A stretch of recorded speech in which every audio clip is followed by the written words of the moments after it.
Bueno, pues muchas gracias. Le agradecemos al músico Carlos Axel. Es un gusto, un placer. Editamos en un libro, por así decirlo, artesanal, independiente.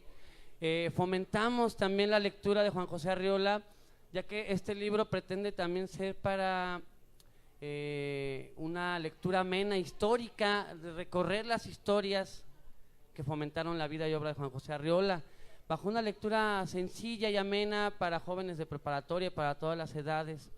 Esto fue impartido en un taller ahí en la casa Juan José Arriola, en Zapotlán, donde tuvimos mucha gente de Guadalajara, también fueron a visitarnos. Fue muy interesante las charlas, y se fue rescatando información también, ¿no?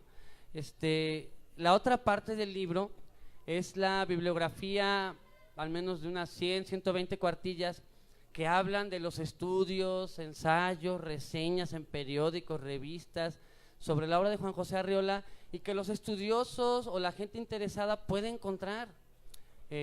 Por ejemplo, aquí en los libreros ya encontré varias de estas ensayos, por ejemplo en Lubina, en La Gaceta, lo que presentó también Octavio Ricardo en la literatura mexicana. Entonces tenemos al menos un panorama de cartografiar una bibliografía completa. Todavía no, yo pienso que nunca se va a terminar, porque siempre va a haber quien escriba sobre Juan José Arriola, pero al menos quisimos dar un panorama de cuáles son los ensayos en los cuales se han visto grandes aportaciones en los varios campos y en las varias partes de las novelas, de los cuentos y de las historias. La parte fundamental de este libro, que concuerda con, como había dicho ayer Pedro Valderrama, que presentamos el libro de Arturo Rivas Sainz, pues esta parte también es un diálogo de fomentar qué relación tenía Arturo Rivas Sainz y Juan José Arriola como una nueva generación de escritores, ya que recordemos que una generación está hecha al menos en un vínculo de al menos de 15 años entre una generación joven y una generación madura, en la cual se dan estos aportes y esta enseñanza.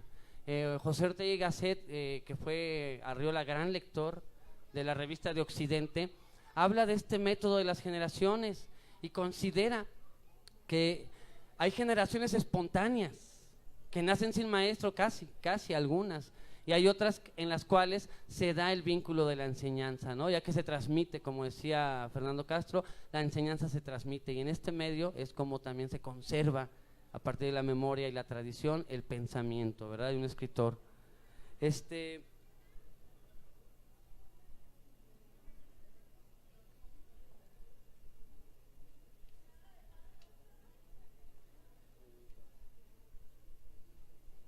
Muy bien.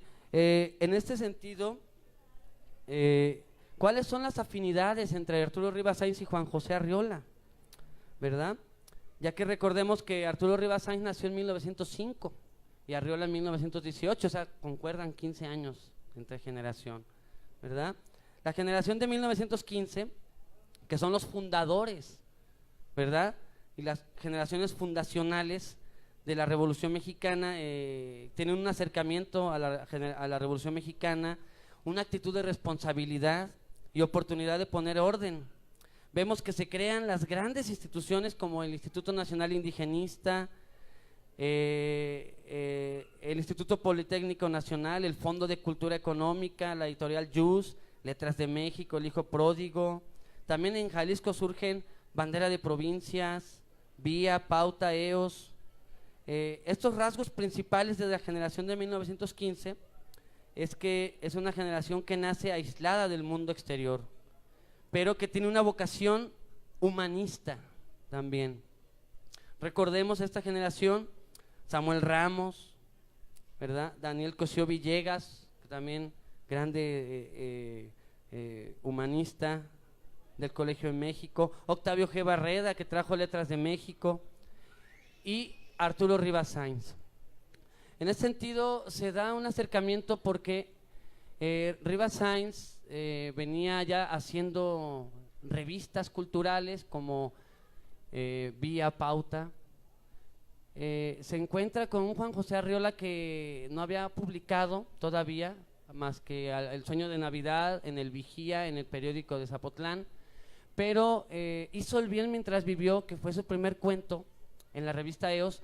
Se lo dio a leer a varios maestros, entre ellos a Guillermo Jiménez, que también es de la generación de 1915, a don Alfredo Velasco Cisneros, su grande maestro de Zapotlán también, y entre otros a Javier Villaurrutia. Entonces Arturo Rivas Sáenz se asombra de este cuento y le dice: vamos a publicar una revista y que tenga viñetas y que tenga dibujos, por ejemplo, de Alfonso Mario Medina o Alejandro Rangel Hidalgo, que participaron con las viñetas de la revista EOS y PAN. En este sentido, les quiero comentar que en aquella época de los 40s, de los 50s, la gente no había aquí todavía, hasta el 57, no había una carrera de letras, de literatura. La literatura se difundía en los cafés, como el Café Apolo, el Café Nápoles, donde la gente, o en la casa de las hermanas Díaz de León, aquí en Pedro Moreno número 1000, la famosa conocida farmacia Rex, donde se juntaban Lupe y Xóchitl Díaz de León, pero también acudía una pléyade de autores y de escritores, como de Zapotlán venía Lupe Marín, venía de México Octavio G. Barreda con Letras de México, se juntaba Antonio Alatorre, Juan Rulfo, Juan José Arriola, Arturo Rivas Sáenz, José Luis Martínez, Adalberto Navarro Sánchez, después llegó Olivia Zúñiga, Paula Alcocer. Estas tertulias tuvieron entonces un gran impacto en los cafés literarios de Guadalajara, los cafés propiamente, que ahora ya nomás existe el Café Madoka, por ejemplo, que tiene esa gran tradición añeja de discutir temas de literatura, de arte. Entonces, en esos cafés, Rivas Sáenz le propone a Juan José Arriola y a un grupo selecto de Guadalajara formar esta revista EOS, que significa aurora también, el nacimiento, es decir, EOS es el nacimiento de una nueva generación.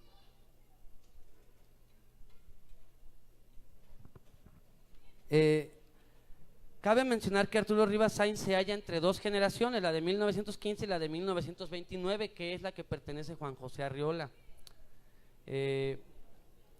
También fue fundador, Rivas Sáenz, como siendo de la generación del 15, fue presidente del Ateneo Jalisciense de Divulgación Cultural, director de la Escuela de Bellas Artes, del Seminario de Cultura Mexicana, director fundador de la Facultad de Filosofía y Letras, entre otras cosas. Pedro Valderrama señala, ¿verdad?, que debido a que le llevaba, debido a que era de esta generación, no resulta extraño decir pues que Rivas Sáenz y entre otros Arriola eran el centro de atención de estas tertulias a las que asistían todos. En cierta manera podemos ver que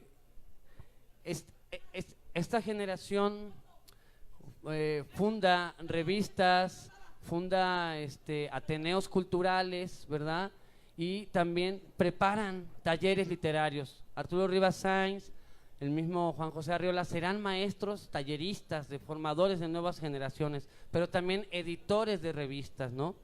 Recordemos que Juan José Arriola fundó revistas importantes, además de EOS, PAN con Antonio Alatorre, que también dio a conocer el primer cuento de Juan Rulfo, también entre otros Macario, ¿verdad? Y Rulfo venía publicando nada más en la revista América, La vida no es muy seria en sus cosas. Entonces les entrega así como sin querer, queriendo, les dejo ahí un manuscrito por si quieren publicar en la revista PAN. Cuando Arriola y Antonio Alatorre ven este manuscrito de Rulfo, dijo, no, ya nos lleva ventaja, ¿no? Y es que Rulfo no, era muy callado, hermético, no sabían que escribía. De hecho, Rulfo se acercó a las hermanas Díaz de León ya en los 43, 44, o sea, ya un poco tardío. Las tertulias comenzaban en los 40. Entonces, de hecho, fue Rivas Sáenz el que le presentó a Juan Rulfo, a Juan José Arriola, por mediación de Ricardo Serrano, que había ganado los Juegos Florales en el 42 en Zapotlán. Entonces este grupo, también Ricardo Serrano, hay que rescatarlo del olvido, es un grande también divulgador de la cultura jalisciense. no es gratuito que esta amistad o este grupo selecto fuera una nueva generación, en el mero sentido, no una generación nacida en México, como lo plantean varias propuestas de generacionales, como Enrique Krauss, que habla de la generación en México, ¿verdad? Sino también, en cierto sentido, esta generación, vamos a ver que se dispara para todos lados, para todos los rumbos, ¿no? Vamos a ver que Adalberto Navarro va a fundar revistas como Etca Etera, de gran tradición, de más de 40 años de tradición de publicación, de las más longevas en Jalisco. Vamos a tener también que Antonio Alatorre va a ser, se va a ir a la Ciudad de México y va a estar en el Colegio de México, ¿verdad? Y también como director de la nueva revista de Filología Hispánica, que también es una larga tradición de 40 años. Pues bien, Juan José Arriola también va a fundar revistas, además de la revista Dios y Pan. En la Ciudad de México va a fundar la revista Los Presentes, que es un homenaje a Ignacio Cumplido, con Los Presentes Amistosos, un libro bibliófilo verdadero, bellísimo. Cuando yo vi la edición aquí en La Literata me quedé sorprendido, porque era un presente amistoso, y la verdad sí le hizo un homenaje, porque la revista Los Presentes se publicaban entre 100, 200 ejemplares, y que se circulaban en Guadalajara entre los amigos en Zapotlán y en México, ¿verdad? Con este grupo también de Octavio G. Barreda y del hijo pródigo de Letras de México. Pues bien, también Octavio G. Barreda en Letras de México va a anunciar a este nuevo Arturo Rivas Sainz y a Juan José Arriola como esta nueva generación que impacta desde el occidente de México. Rulfo vendrá 2 años después, en el 44, a impactar hasta que ya en el Centro Becario de Escritores Mexicanos volverá a coincidir con Juan José Arriola, ¿verdad? En el que era la directora Margaret Schitt, y en el cual Arriola presentará los primeros bocetos de la feria también, y Rulfo pues también el manuscrito de Pedro Páramo. Cabe decir que además de Los Presentes, que estamos hablando de más de 90 números, entre ellos encontramos a Ricardo Garibay, ¿verdad? Alfonso Reyes publica ahí Parentalia, Emilio Uranga publica también los grandes de la generación de la generación de medio siglo. Entonces Arriola se vuelve un puente entre los contemporáneos y entre la nueva literatura de medio siglo. ¿Por qué? Porque antes de Juan José Arriola la literatura era lineal, era en cierta manera, después de los contemporáneos y la fractura de contemporáneos, este universalismo que lleva a los contemporáneos a dejar de lado lo mexicano, y que también es un grupo sin grupo, le llaman el famoso grupo sin grupo, ya que era un grupo de soledades, ya que reconocemos ahí a un grande maestro también de Arriola, que fue Carlos Pellicer, de esta generación de los contemporáneos, y que si vemos en el libro de Zacarías es la que tiene mayores referencias, es decir, Arriola, después de Carlos Pellicer está Pablo Neruda, pero Carlos Pellicer es el maestro también por antonomasia, y que Arriola también después corregirá algunas frases, algunos estilos de Carlos Pellicer. Se dará también la oportunidad de que Carlos Pellicer le llegue varios de sus como práctica de vuelo. Otro de los maestros, aparte de los que ya nombré en Zapotlán, a don Alfredo Velasco Cisneros, Guillermo Jiménez, en Guadalajara con Arturo Rivas Sainz. En México tendrá otros maestros, formadores también del humanismo, que también, si consideramos que en 1930, 36, 35, gracias al gran apoyo que se dio en México para que vinieran los exiliados españoles embarcados, con un gran cúmulo de artistas intelectuales, entre ellos a José Gauss, José Bergamín, el mismo pintor, vendrán entre ellos Juan Soriano, ¿verdad? Vamos a tener también a García Vaca, David García Vaca, vamos a tener toda esta pléyade de humanistas, Francisco Guiner de los Ríos. Entonces no es curioso que Arriola ya había leído aquí en Guadalajara la revista de Occidente completamente, todo lo que sucedía en España, la España de la verdadera España, ¿verdad? Antes del franquismo, ¿verdad? Y en el cual Arriola mantendrá cierta hermandad, ¿verdad? Por ejemplo, con Fernández de Balbuena. Fernández Balbuena, un pintor también reconocido, que estuvo en el museo como director con Picasso, con Pablo Picasso, para decir. En esas tertulias ya Arriola conoció más de cerca la literatura y la crítica literaria. Recordemos que estuvo en el Colegio de México, después de su viaje a París. En el Colegio de México, por mediación de Antonio Alatorre y Alfonso Reyes, entró sin tener pues un papel o algo que le reconociera, ya que sabemos que fue autodidacta en su enseñanza.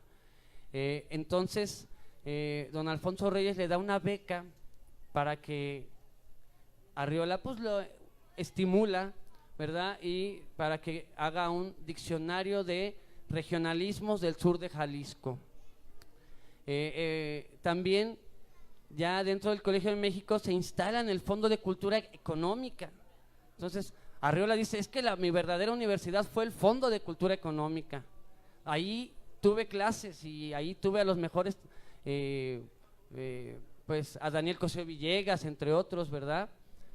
Ahí hará solapas y traducciones, por ejemplo, de Eric Kahler, Las grandes culturas de la humanidad, el cine, su historia y su técnica de George Sadoul, ¿verdad? El teatro, también de Gastón Batti, entre otros libros.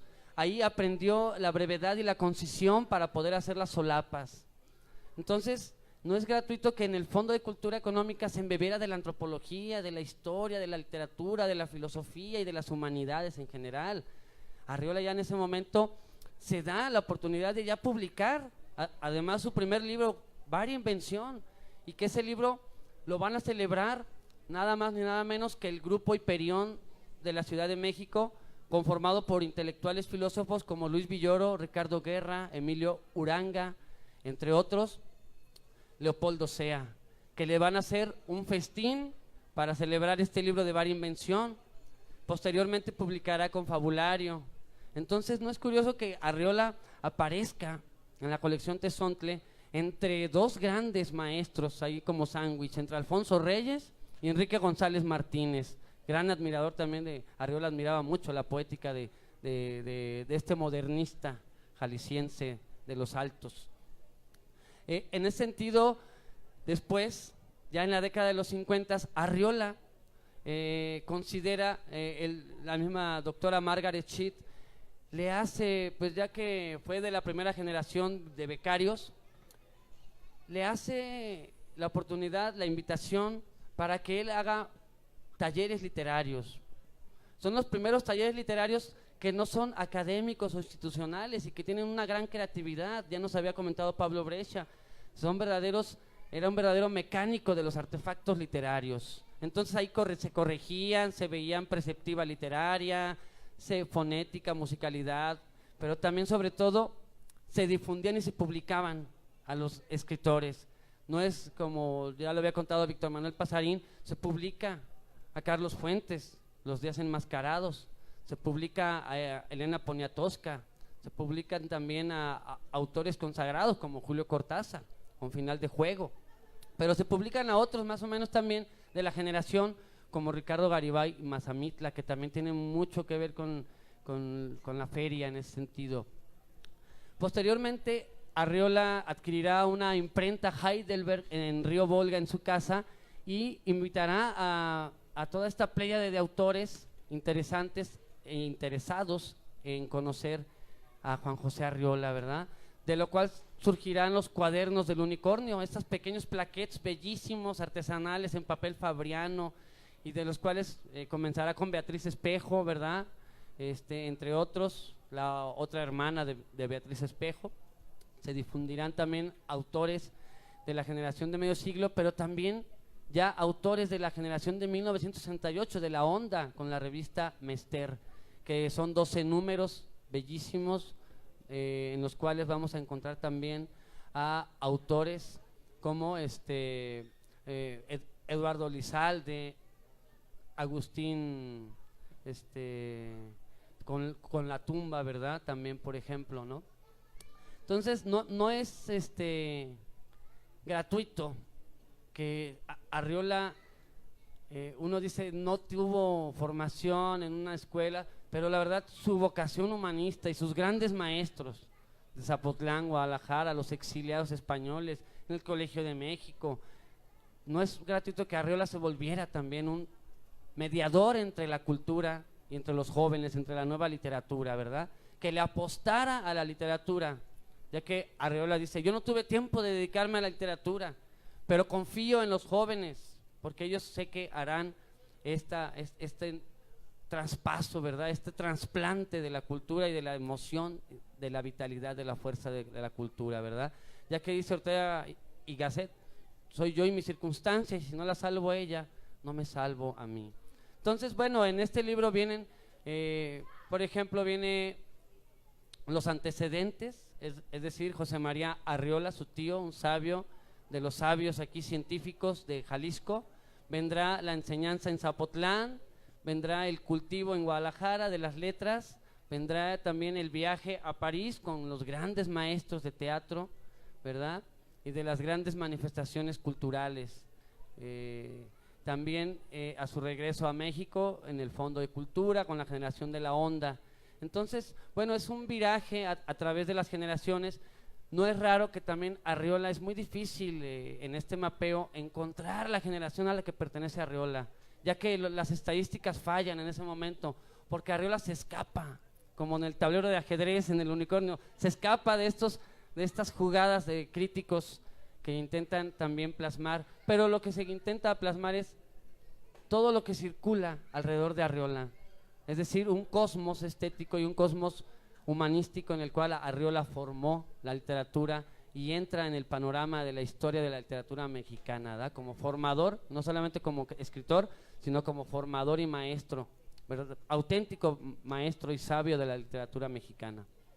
Y bueno, pues muchas gracias. Es solamente un pequeño homenaje que se le quiso hacer al maestro Juan José Arriola en una libreta, un cuaderno artesanal. Para los que quieran, aquí lo tenemos a la venta. Y pues vamos a continuar con la música, como ven, para también darle paso al maestro Orso, que también nos va a dar la clausura también con su hija Sara, también a la cual les agradezco.